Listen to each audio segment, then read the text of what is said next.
Oi, gente. Meu nome é Charles Kunz e sou cirurgião no Centro de Emergência Animal em Melbourne, Austrália. Falo-vos hoje de um tema que me apaixona muito, a cirurgia oncológica em animais. E a razão pela qual sou tão apaixonado é porque podemos realmente fazer a diferença na sobrevida dos pacientes quando fazemos a coisa certa. Em relação à cirurgia oncológica, em contraste com algo como uma reparação de ligamento cruzado, onde se fizeres um ótimo trabalho, eles ficam bem, e se fizeres um bom trabalho, eles ainda ficam muito bem. Bom, então vamos dar início aos trabalhos.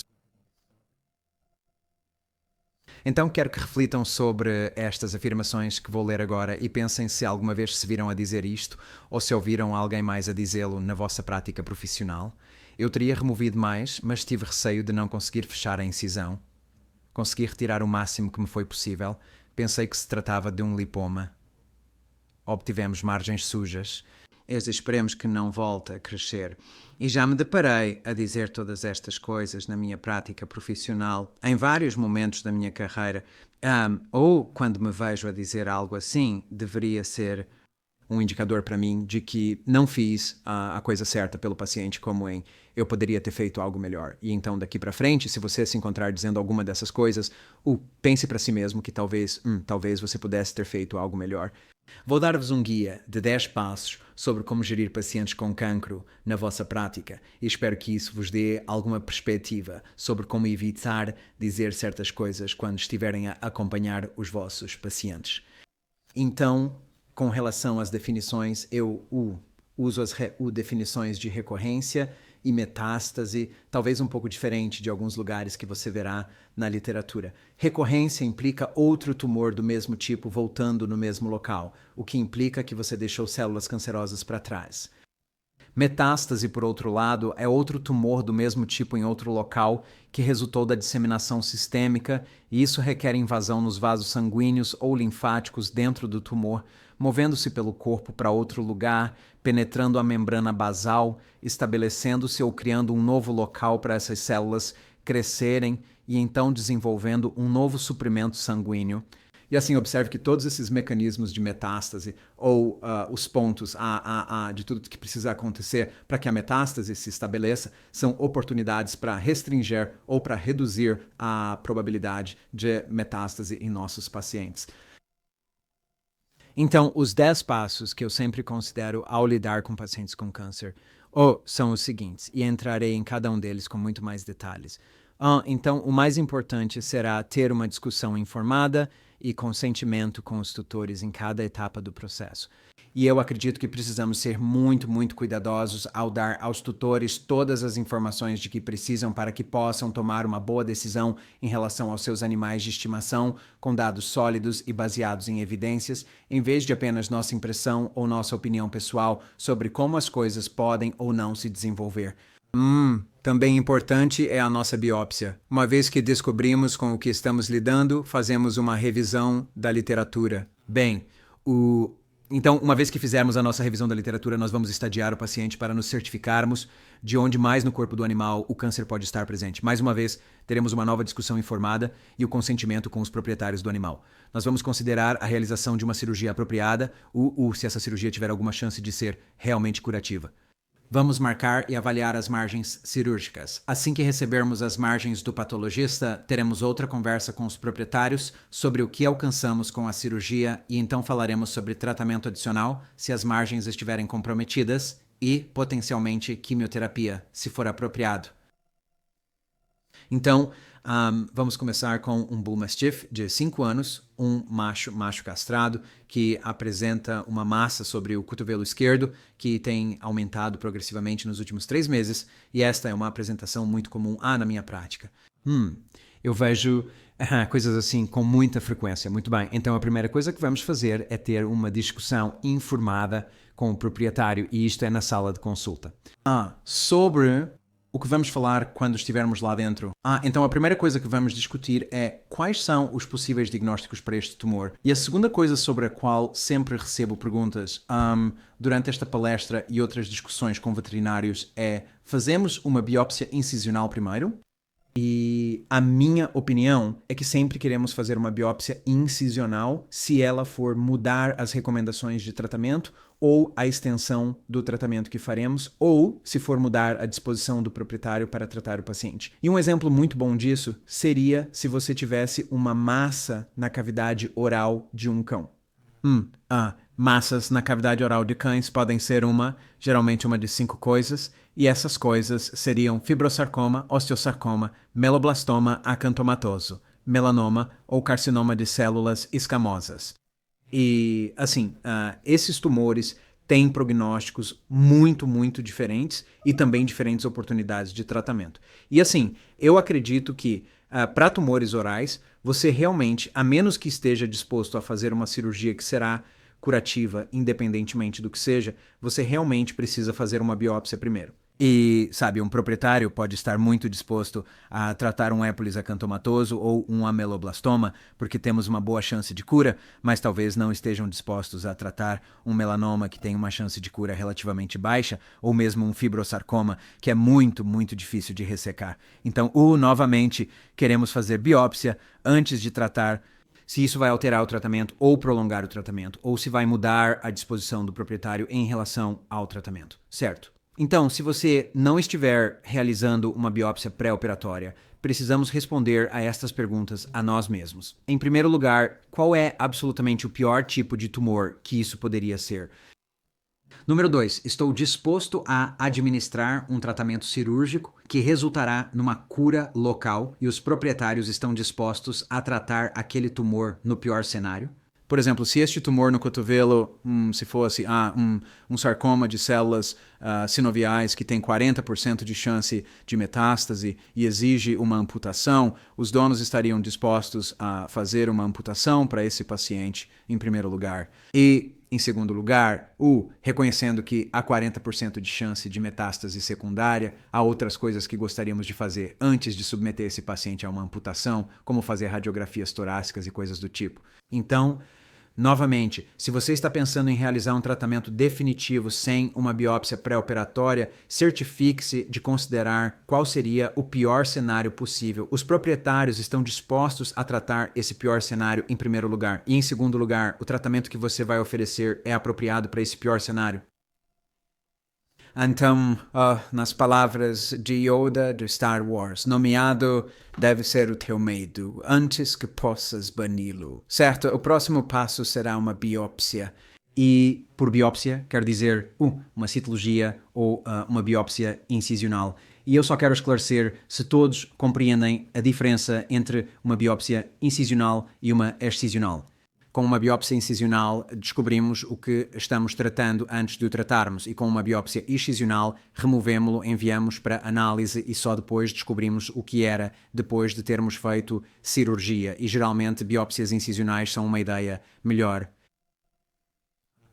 E se eu pudesse resumir, a ideia central dessa apresentação inteira é que a maioria dos erros na cirurgia oncológica ocorre por não ressecar de forma suficientemente agressiva, devido à falta de conhecimento do diagnóstico antes da excisão.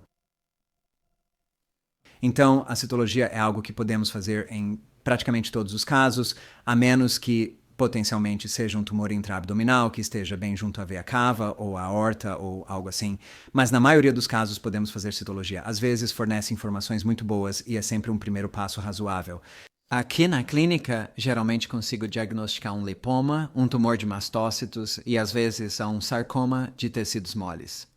Se você enviar para um laboratório externo com patologistas clínicos especialistas, então eles podem diagnosticar coisas como osteosarcoma, carcinomas, como adenocarcinoma de saco anal, às vezes carcinomas de fígado, carcinomas de pulmão e coisas do tipo. E também tumores de células redondas, que incluiriam linfoma, tumor de mastócitos, histiocytoma e alguns outros. Quando fazemos a citologia, a maneira como eu a faço é, em vez de aspirar, portanto, a minha preferência é não aspirar com a agulha. Eu preferiria simplesmente ter a agulha conectada ao mandril e vou apenas passá-la através do tumor repetidamente e depois então retirá-la para que as células basicamente se alinhem no lúmen daquela agulha. Se você fizer a aspiração ou sugar a amostra, você tem mais chances de ter contaminação por sangue e também de distorcer a morfologia dessas células. Em relação à citologia, lembre-se que você não pode diagnosticar um grau com a citologia. Com tumor de mastócitos, você pode ter uma ideia, certamente não com sarcoma, improvável com carcinomas e coisas assim. Você realmente precisa de uma biópsia de tecido para obter um prognóstico. Às vezes você vai perder um tumor porque você só pega a gordura que o rodeia, e eu certamente já vi casos em que tenho, por exemplo, um tumor de mastócitos rodeado por uma grande área de gordura.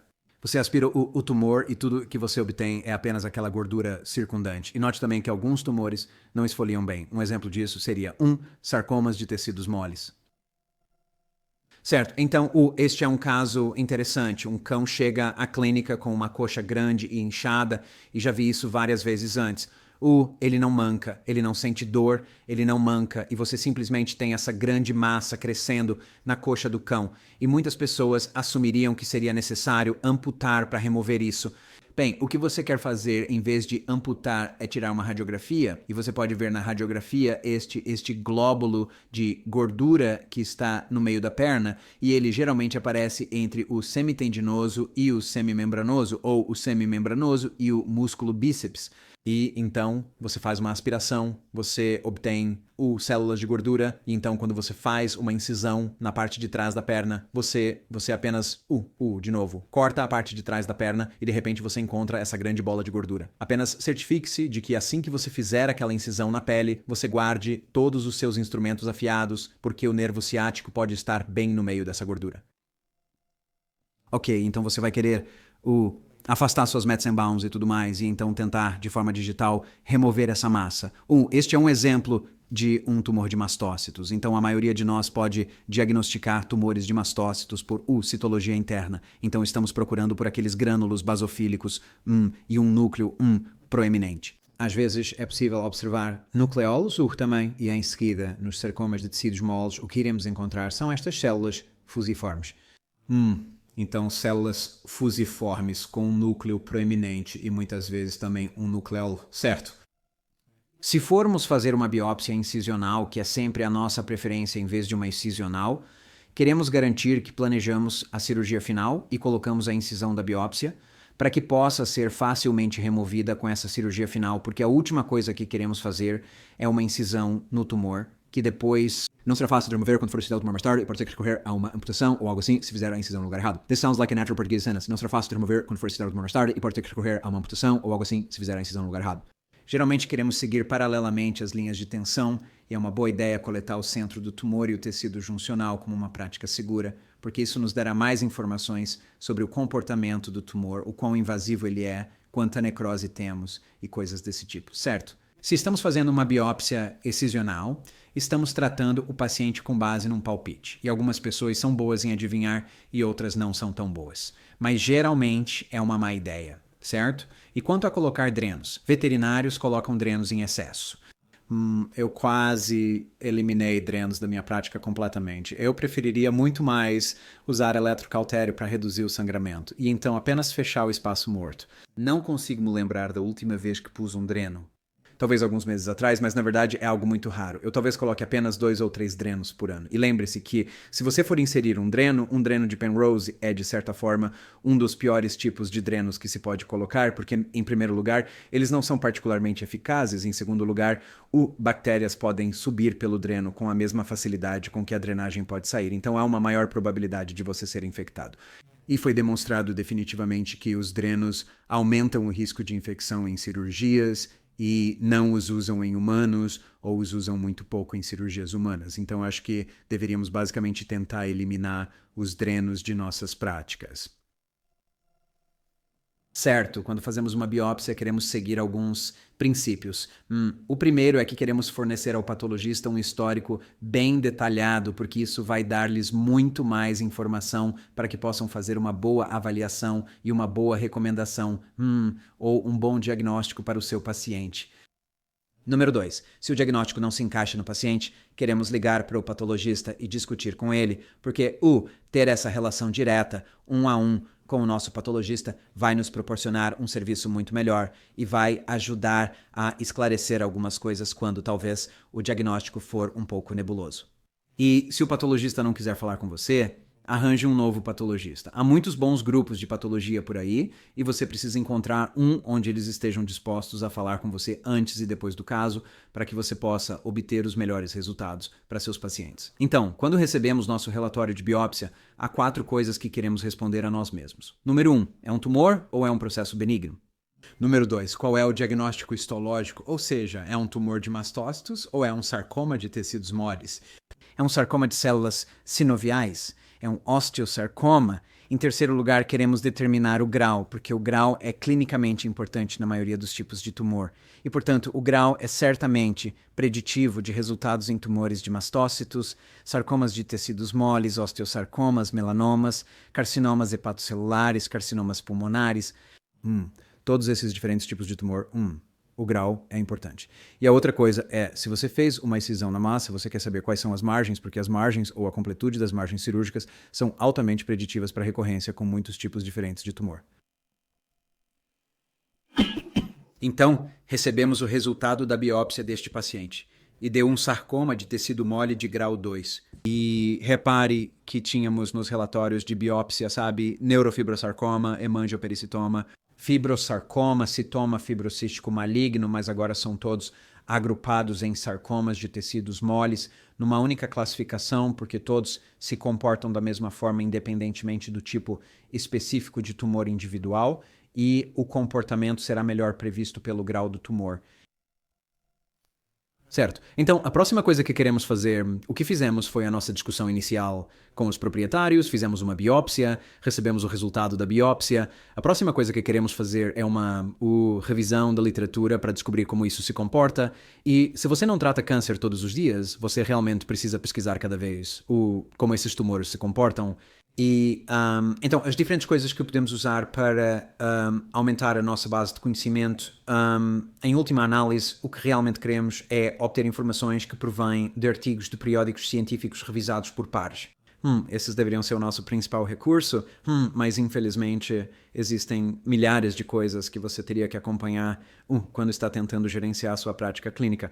Então nós contamos com esses artigos de periódicos para que sejam destilados em livros didáticos. O problema dos livros didáticos é que eles são frequentemente bem antigos, mesmo no dia em que chegam à prateleira. E, sabe, se você comprar um livro novo hoje, muita daquela informação pode ter 5 anos no dia da compra. Imagine, então, se você estiver olhando para livros de 20 anos na sua estante. Vinho é muito, muito bom se você tiver acesso a isso. E a outra coisa é contatar o especialista da sua região, porque eles provavelmente se manterão atualizados com as informações mais recentes sobre tipos de tumores individuais e eles devem estar dispostos a responder perguntas para você sobre os tipos de tumores individuais, por exemplo, mesmo que não resulte em um encaminhamento. Essa é a forma de construir relacionamentos que temos como especialistas. Então você não deveria se sentir culpado por pedir informações. Então, que perguntas vamos querer responder na nossa revisão de literatura? Porque esta é uma palestra sobre cirurgia. A primeira coisa que queremos saber é: existe uma dose curativa de cirurgia? Por exemplo, e refiro-me à curativa para o tumor primário, não necessariamente para a disseminação secundária. Assim, para a maioria dos sarcomas de tecidos moles, existe uma dose curativa de cirurgia. E quanto ao osteosarcoma? Sim, muitas vezes há uma dose curativa de cirurgia, pelo menos para o tumor primário. Tumores de mastócitos, muitas vezes há. E o linfoma não há, leucemia não há. Mieloma não há. Então precisamos descobrir, a cirurgia é apropriada para este paciente? Número 2, se fizermos uma cirurgia incompleta ou uma cirurgia marginal, existem outros tratamentos adjuvantes disponíveis para a doença residual, como radioterapia, quimioterapia metronômica, esse tipo de coisa. Existem variações de gênero, espécie, raça e anatômicas no comportamento dos tumores. Por exemplo, em relação à espécie, os tumores de mastócitos em gatos são geralmente mais benignos do que os tumores de mastócitos em cães. Com respeito à raça, os tumores de mastócitos em boxers são usualmente mais benignos do que os tumores de mastócitos em Shar-Peis. Variações anatômicas. Tumores de mastócitos que ocorrem nas junções mucocutâneas, como ao redor da boca ou do prepúcio, são mais malignos do que o mesmo tumor, se ele ocorrer na pele. Então queremos ter todas essas informações para que possamos retornar aos proprietários e apresentar um panorama claro que os ajude a tomar as decisões corretas. Qual é a probabilidade de metástase para este tumor, onde é provável que as lesões metastáticas apareçam? Tumores de mastócitos costumam ir para os gânglios linfáticos, enquanto sarcomas de tecidos moles geralmente vão para os pulmões. Adenocarcinomas de saco anal vão para os linfonodos sublombares. Então, estamos basicamente tentando descobrir para onde eles geralmente se espalham, para que possamos então procurar e ver se já metastatizou. A quimioterapia demonstrou melhorar a sobrevida? Sabe, o número de casos ou o número de tumores em que foi definitivamente demonstrado que melhora a sobrevida é relativamente pequeno. E a última pergunta é: existem síndromes paraneoplásicas, por exemplo, hipercalcemia com adenocarcinoma de saco anal? O que frequentemente encontramos é que as síndromes paraneoplásicas U podem ser prognósticas em muitos tipos de tumores também. Por exemplo, a hipercalcemia com adenocarcinoma de saco anal é geralmente considerada um indicador de mau prognóstico. O próximo passo, então, é o estadiamento. E no estadiamento, o nosso objetivo é determinar a extensão regional e sistêmica do tumor. E quero ser bastante claro a respeito da diferenciação entre estágio e grau. A classificação do grau é estritamente determinada pela sua aparência quando observada ao microscópio, enquanto o estágio diz respeito a onde o tumor... Sabe qual é a aparência macroscópica do tumor? Onde foi parar? Está nos gânglios linfáticos, está nos pulmões, está de um lado do diafragma ou de ambos os lados do diafragma. São coisas muito, muito diferentes. Assim, o grau do tumor nos permite prever o seu comportamento futuro. Já o estadiamento nos informará sobre como o tumor já se manifestou e se comportou no organismo. Então, as abordagens que utilizamos para estadiar animais com câncer incluem aspirados de linfonodos, radiografias de tórax ou uma tomografia computadorizada. Em alguns casos, também queremos realizar uma tomografia computadorizada da área corporal afetada para avaliar o nível de invasão local. Então, estes são dois aspirados de linfonodos distintos que temos aqui para análise. Este aqui, especificamente, é considerado um exemplar normal. E a razão pela qual eu sei que ele é normal é porque observamos a presença de linfócitos em diferentes estágios de maturação, sem que haja uma predominância acentuada de um tipo específico de linfócito ou de um estágio particular de desenvolvimento do linfócito. Enquanto olhamos para esta lâmina aqui, podemos ver que temos grânulos de mastocitoma e mastócitos reais crescendo no linfonodo entre os linfócitos maduros. Então, este seria um aspirado de linfonodo positivo. Também podemos ver alguns eosinófilos aqui que podem ocorrer com a doença de mastócitos. Então, estes são dois exemplos de imagens torácicas em pacientes com câncer. Esta é uma radiografia torácica de rotina e podemos ver múltiplas lesões metastáticas. Note que você realmente precisa de ambas as projeções laterais e uma vista dorso-ventral ou ventro-dorsal para realmente conseguir avaliar metástases num raio-x de tórax. A tomografia computadorizada é muito, muito mais sensível. E para te dar um exemplo aqui, este é um tumor pulmonar primário que podemos observar na tomografia. Mas se você observar aqui, podemos ver um pequeno nódulo, que é uma lesão metastática, e você quase certamente teria deixado de notar isso se tivesse feito apenas um raio-x de tórax em vez de uma tomografia computadorizada. Então, se você tiver acesso à tomografia e os tutores estiverem dispostos a prosseguir, o exame de TC é muito mais sensível para detectar metástases. Com relação ao estadiamento e à extensão regional do tumor, queremos fazer coisas como palpar o tumor. Qual o tamanho dele? Porque o tamanho é frequentemente prognóstico para a sobrevivência. Como ele está fixado? Por exemplo, se movermos o tumor, ele pode deslizar facilmente sobre os tecidos subjacentes ou está firmemente preso à perna. Há outras considerações anatômicas, tipo, há algo importante que esteja na proximidade do tumor. Por exemplo, o nervo ciático está bem debaixo dele. Com a tomografia computadorizada, também podemos realizar o que é conhecido como renderização de volume 3D, que atribui diferentes cores e sombreamentos às imagens de TC quando se coleta uma série de imagens e as organiza em sequência. Por exemplo, podemos observar um carcinoma de tireoide localizado bem aqui, ao lado da artéria carótida e da veia jugular. Este é mais um exemplo de um carcinoma de tireoide localizado aqui. Então, podemos observar a artéria carótida bem ao lado, a veia jugular, a traqueia e estruturas semelhantes.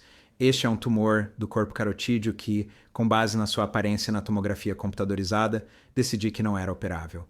E, portanto, optei por encaminhar esse paciente para tratamento com radioterapia.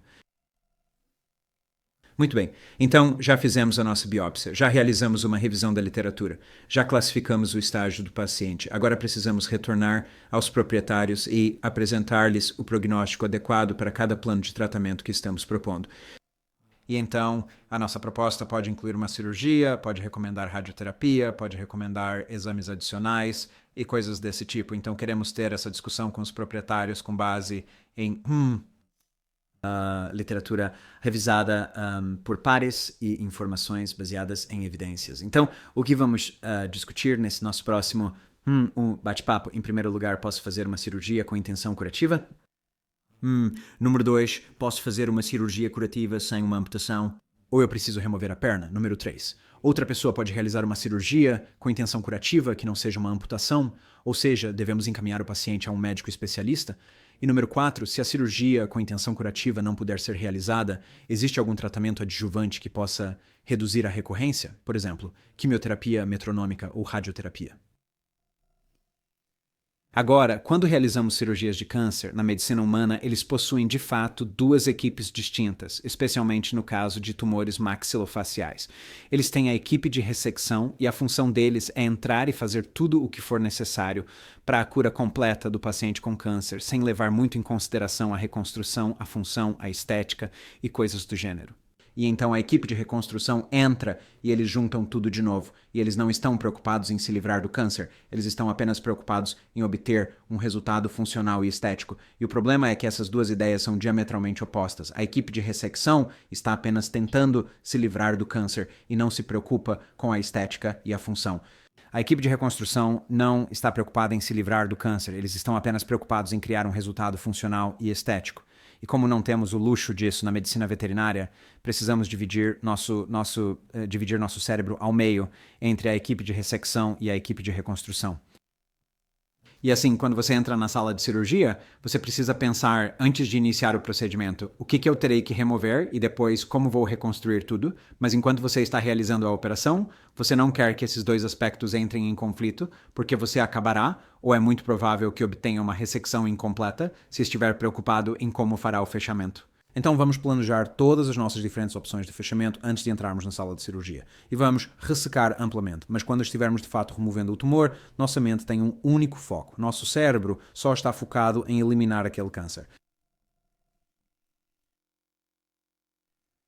Então, podemos dosar a cirurgia de câncer assim como podemos dosar antibióticos. Então, digamos que temos o nosso tumor aqui com as suas pequenas raízes invasivas que se espalham em todas as direções. A cirurgia menos agressiva é chamada de cirurgia citorredutora, onde se deixa tumor macroscopicamente visível. E basicamente não há indicação, ou há muito pouca indicação, para debulking ou para uma cirurgia citorredutora. Bem, basicamente seleciona a parte mais agressiva do câncer e você está deixando as partes mais agressivas do câncer para trás. Vai continuar sangrando, não vai cicatrizar muito bem. Então, realmente, você deveria apagar a cirurgia de citorredução ou debulking do seu vocabulário. Na cirurgia marginal, porém, deixa-se apenas câncer microscópico, e isso é apropriado para tumores benignos, malignos de baixo grau, ou tumores em que se planeja acompanhamento com terapia adjuvante, como radioterapia ou quimioterapia metronômica, algo assim. E, portanto, a cirurgia marginal, você realmente só deve realizá-la intencionalmente, apenas se for um caso benigno, um maligno de baixa agressividade, ou se você for fazer um acompanhamento com outra coisa. Caso contrário, o câncer frequentemente retornará. Portanto, o que pretendemos fazer é uma excisão local ampla, onde a cápsula do tumor jamais é violada. Assim, mantemos 2 a 3 centímetros de distância de todo o tumor, e essa é a melhor oportunidade para se conseguir uma cura. Então, para os nossos pacientes com sarcoma, quais seriam as nossas opções de tratamento? Certo? Então, estamos agora diante de um caso de sarcoma de partes moles de grau 2. Já realizamos o estadiamento.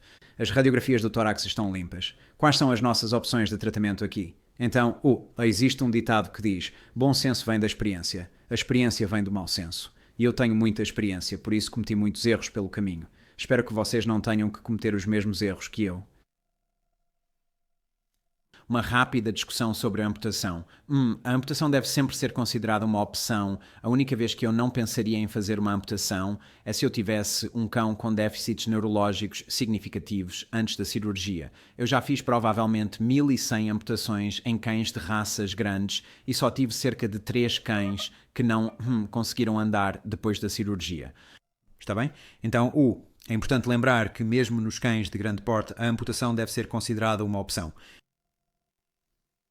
Então, nossa melhor opção de tratamento para o câncer é a excisão local ampla. Então, fiz esta excisão local ampla neste paciente e não me preocupei muito com o fechamento. Certo, como eu ia fechar isso? Poderíamos tentar um retalho de padrão axial ou algo assim, mas o que fiz foi cicatrização por segunda intenção. E isso cicatrizou completamente sozinho. Certo? Então, sempre me surpreendo com a incrível capacidade de cura dos cães. Com grandes feridas abertas, apenas por, manter a ferida saudável e limpa e manter o paciente afastado da ferida para que não a lamba e apenas deixando-a cicatrizar por si só. Aqui está outro paciente que tinha um sarcoma do carpo. E então eu removi todos os tendões extensores, removi a massa, cápsula articular e tudo, e novamente eu apenas deixei isso curar por segunda intenção. Então isso curou completamente sozinho, sem nenhuma claudicação ou nada. Eu não mantenho esses cães com antibióticos. Se eu tiver alguma indicação de que eles estão desenvolvendo uma infecção porque a ferida começa a ficar exudativa, vou fazer um esfregaço por a posição na ferida e ver se há realmente bactérias crescendo e se há muitos neutrófilos. Se não houver, não vou manter esses pacientes com antibióticos. E esses pacientes geralmente não são particularmente dolorosos também. Então, após apenas o período pós-operatório inicial, geralmente não os mantemos sob medicação para dor. Inicialmente, farei trocas de curativos a cada 3 dias até começarmos a desenvolver tecido de granulação. E então, nesse ponto, passarei para a cada 5 ou 6 dias. E, em média, leva entre 6 e 8 semanas para que essas feridas cicatrizem completamente. Então, aqui está um outro paciente. Fizemos a nossa biópsia pré-operatória e o resultado foi um sarcoma de tecido mole grau I. E o bom do antebraço é que temos esta fáscia antebraquial que é realmente bem densa. Deixe-me só ver se consigo... Então, uma fáscia antebraquial bem densa que está bem aqui e que atua como uma excelente barreira à penetração do tumor. E assim, essa pode ser a nossa margem profunda. Não precisamos de margens de 2 centímetros além disso. Então, apenas essa fáscia antebraquial é suficiente para sarcomas de tecidos moles e tumores de mastócitos. Então, removemos todo aquele tumor por completo. Temos aqui esta linha da fáscia antebraquial, certo? E então temos a fáscia antebraquial que se encontra na parte inferior da amostra do tumor. E se fizermos uma excisão marginal? Lembre-se, temos a excisão local ampla, que é sempre a nossa preferência. E se fizermos uma excisão marginal em vez disso? Bem, o que acontece é que vamos deixar células cancerosas para trás. E se for um tumor benigno, como um lipoma ou um sarcoma de tecidos moles de baixo grau na extremidade, então você pode ficar bem. Mas se for um tumor de grau mais alto ou se estiver em qualquer outro lugar do corpo, você realmente precisa obter essa margem cirúrgica ampla. Então, preferimos margens de 2 centímetros. Então, e se tudo o que você fez foi uma excisão marginal? O que vai acontecer? Bem, muitas vezes vai voltar a aparecer de novo, a menos que seja um sarcoma de tecido mole benigno ou maligno de baixo grau na extremidade. Caso contrário, a probabilidade de recorrência é bastante elevada. Então, se nós, por exemplo, fizéssemos uma excisão marginal, a taxa de recorrência pode variar significativamente entre 11% e 80%, dependendo do estudo científico que se consulta, do tipo específico do tumor e da sua localização anatômica, especialmente para os sarcomas de partes moles, num período de 5 anos. Lembre-se que a excisão marginal de sarcomas de tecidos moles de baixo grau no braço ou na perna tem uma chance relativamente baixa de recorrência. Em um estudo foi cerca de 11%. Então essa é uma opção aceitável. Outra opção é a radioterapia, e não tenho certeza se a radioterapia está disponível para pacientes no Brasil, mas é uma opção muito, muito boa. Se os tumores forem completamente excisados. Geralmente estamos falando de 15 a 17 tratamentos diários e isso reduz sua taxa de recorrência em um estudo ou em alguns estudos diferentes de cerca de 75% para cerca de 20 a 25%. E a quimioterapia metronômica. Então, a quimioterapia metronômica, em pelo menos um estudo, foi tão eficaz quanto a radioterapia na prevenção da recorrência local. E o que é a quimioterapia metronômica? É uma combinação de piroxicam e ciclofosfamida administrada em ciclos a cada 24 a 48 horas durante toda a vida do cão. E você tem uma baixa frequência de efeitos colaterais. O pior é a cistite hemorrágica e é tão terrível quanto o nome sugere. É realmente horrível, mas geralmente se resolve quando você interrompe a quimioterapia. Você também pode ter efeitos colaterais gastrointestinais, renais e supressão da medula óssea. Bem, lembre-se que a quimioterapia metronômica pode ser cara, principalmente, primeiro, porque é cumulativa com o tempo, e segundo, porque é preciso continuar fazendo hemogramas completos e exames bioquímicos e outras coisas para avaliar a toxicidade. O próximo passo que vamos querer dar é marcar e avaliar as nossas margens cirúrgicas. Então, o que vamos fazer? Vamos pegar a tinta da papelaria, a tinta nanquim, e vamos pintar a superfície de corte do tumor. E se virmos células tumorais tocando a tinta, ou seja, se o patologista observar células tumorais em contato com a tinta, isso vai nos indicar que deixamos câncer para trás. A premissa é que tenhamos deixado uma extensão ou uma raiz do câncer além da margem cirúrgica. Se nossas margens são... Então, se não virmos células tumorais tocando a tinta, isso sugere que temos uma margem clara e é menos provável que recorra. Então, marcar nossas margens ajuda a prever o resultado em nossos pacientes. E se recebermos margens comprometidas do patologista, novamente temos a opção de esperar para ver, embora se note que em muitos estudos diferentes, com muitos tipos de tumor diferentes, a completude das margens cirúrgicas é preditiva de recorrência local. Então, esperar para ver provavelmente não é a melhor opção. Poderíamos reoperar. Agora, se você refizer o corte, você precisa ter certeza de que tratará a incisão, ou seja, a cicatriz como se fosse um tumor completamente novo. Então, vamos querer obter margens de 2 a 3 centímetros ao redor de toda aquela cicatriz cirúrgica, certo? Neste paciente, removemos a cabeça lateral do gastrocnêmio, um pouco do bíceps, e este cão estava andando no dia seguinte à cirurgia. E nós reconstruímos isso usando um retalho de padrão axial genicular, vindo da artéria genicular lateral, na lateral da perna. Aqui está outro exemplo de um paciente que tinha um tumor, e isso foi antes de eu ter um tomógrafo, mas eu podia sentir que este tumor era muito invasivo, certo?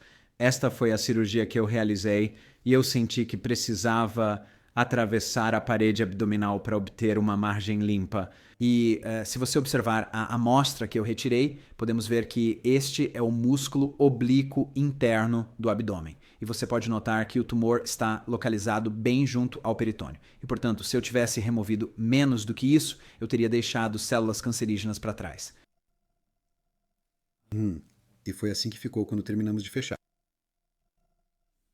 Aqui está outro paciente com um sarcoma de tecidos moles do antebraço ou da pata dianteira. E o que estamos fazendo aqui? Estamos realizando uma excisão local ampla.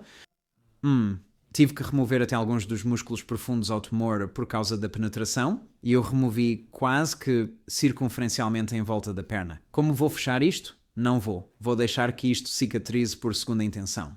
E isto cicatrizou completamente por segunda intenção em cerca de 10 semanas. Os proprietários geralmente aceitam muito bem isto se você lhes explicar que é o que será necessário para curar o seu cão em primeiro lugar. E, em segundo, você os prepara dizendo que levará de 8 a 10 semanas de trocas de curativos. Eles normalmente ficam muito, muito felizes em cumprir com isso. Assim que ficou depois de umas 2 semanas, isso acabou por cicatrizar completamente por segunda intenção.